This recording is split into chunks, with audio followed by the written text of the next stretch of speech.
já vai começar, girando a nossa reportagem, o Congresso Nacional aprovou o projeto de lei de diretrizes orçamentárias de 2026.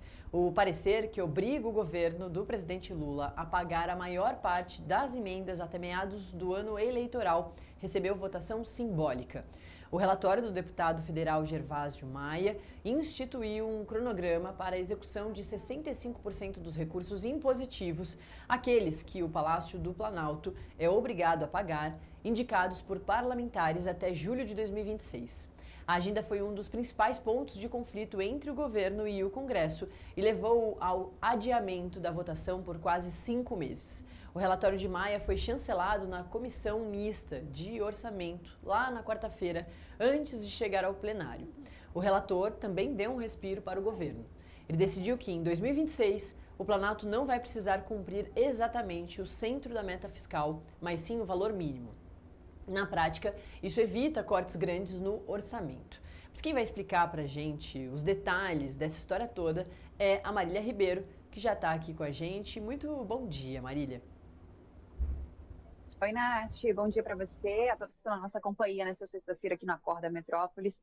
Pois é, ontem nós tivemos, então, finalmente a aprovação da Lei de Diretrizes Orçamentárias de 2026. Nath, esse projeto, essa proposta, ela acabou aí sendo atrasada, era para ter sido votada no começo do ano, antes do recesso parlamentar que acontece no mês de junho.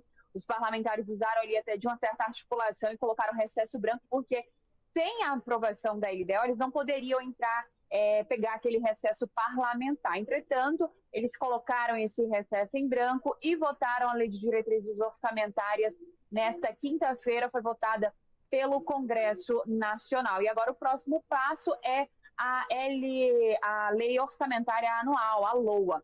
E o que deve acontecer, Nath? O que significa essa LDO? A Lei de Diretrizes Orçamentárias, ela é o rascunho para a LOA, né? A Lei Orçamentária que deve ser votada já nos próximos dias. É aí na LDO que aparecem as metas e também como que o governo vai utilizar esse orçamento para 2026, sendo elaborada na Lei de Diretrizes Orçamentárias as metas e também as regras que vão orientar o governo em relação aos gastos de 2026.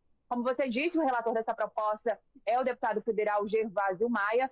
Ele primeiro fez essa discussão e votação dentro da Comissão Mista de Orçamento, foi aprovado na quarta-feira, e ontem, finalmente aprovada pelo Congresso Nacional. A audiência, sessão foi marcada pelo presidente do Congresso, Davi Alcolumbre, e nós tivemos, então, essa aprovação.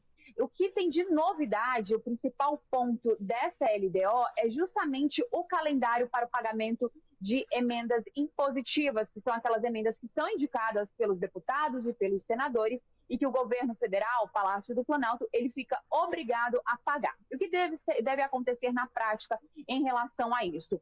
No texto de Gervásio Maia, contém lá o seguinte dispositivo, que o valor, ali 65% dessas emendas impositivas, elas devem ser pagas até julho de 2026. Emendas impositivas voltadas aí para a área da saúde e também para a área de assistência social. Então, o governo federal deve pagar esses 65% até julho de 2026. E isso deve ajudar aí os parlamentares, deputados e senadores nas eleições que acontecem no mês de outubro. E principalmente esse calendário, ele acabou se tornando aí espécie de críticas, tanto de parte ali do governo, discordância do governo com o legislativo, mas ali eles acabaram entrando em um acordo e teve então essa aprovação. O que nós tivemos também de destaque dentro dessa Lei de Diretrizes Orçamentárias é que ela permite o aumento de recursos destinados para o fundo partidário em ano eleitoral. Além disso, também tivemos outro acordo que foi costurado entre o governo e o legislativo,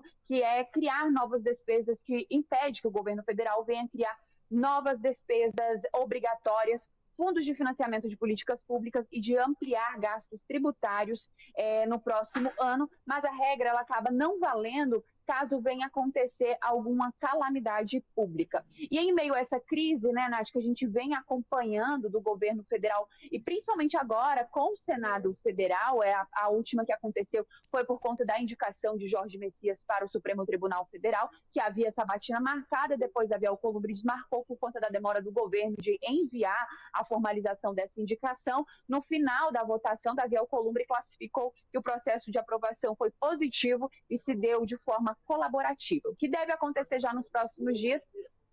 A Lei de Diretrizes Orçamentárias segue para a sanção do presidente Lula e agora o Congresso Nacional entra naquela reta final antes do recesso parlamentar e a ideia é que eles votem a Lei Orçamentária Anual. Deve ter essa discussão já na semana que vem na CMO, na Comissão Mista de Orçamento, e vamos ter sessão do Congresso já marcada para a próxima quinta-feira e a expectativa é que a LOA já seja votada nessa próxima semana, mas também Davi Alcolumbre já indicou que deve ter outra sessão do Congresso Nacional. Então, antes do recesso parlamentar, mais duas sessões conjuntas entre a Câmara dos Deputados e o Senado Federal, a fim de aprovar a LOA de 2026, Nath.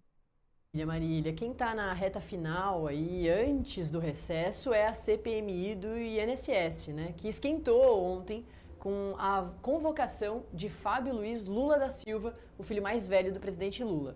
Foram 19 votos a favor da convocação e 12 contrários. A base do governo atuou para barrar o pedido e negar o suposto esquema conhecido como mensalão do Lulinha, que fala em pagamentos que chegariam a R$300 mil por mês. Com isso, a oposição sofreu uma derrota no colegiado.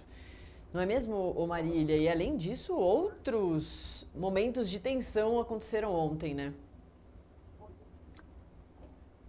Tivemos a última sessão da CPMI do INSS nesta quinta-feira. Agora os parlamentares só retornam em fevereiro para poder, com essas novas convocações que foram aprovadas, e também para poder aprovar requerimentos, ouvir novas testemunhas, né, pessoas voltadas aí para essa farra do INSS, que foi primeiramente descoberta aqui pelo Metrópolis. Nós publicamos as primeiras fraudes nos benefícios dos aposentados e pensionistas, e agora acontece a CPMI do INSS, que só volta em fevereiro, e já tem até pedido de prorrogação. Eles pedem prorrogação de mais 60 dias dessa CPMI. Mas ontem, Nath, nós estávamos aqui, a expectativa maior, né, estava nesses requerimentos que foram apresentados pelos parlamentares, requerimentos de convocação. Nós tivemos a aprovação da presença do presidente do Banco Master, Daniel Vorcaro, ele estava preso, está usando tornozeleira eletrônica neste momento. Ele então teve a sua convocação aprovada e deve ser marcada para que ele compareça até a CPMI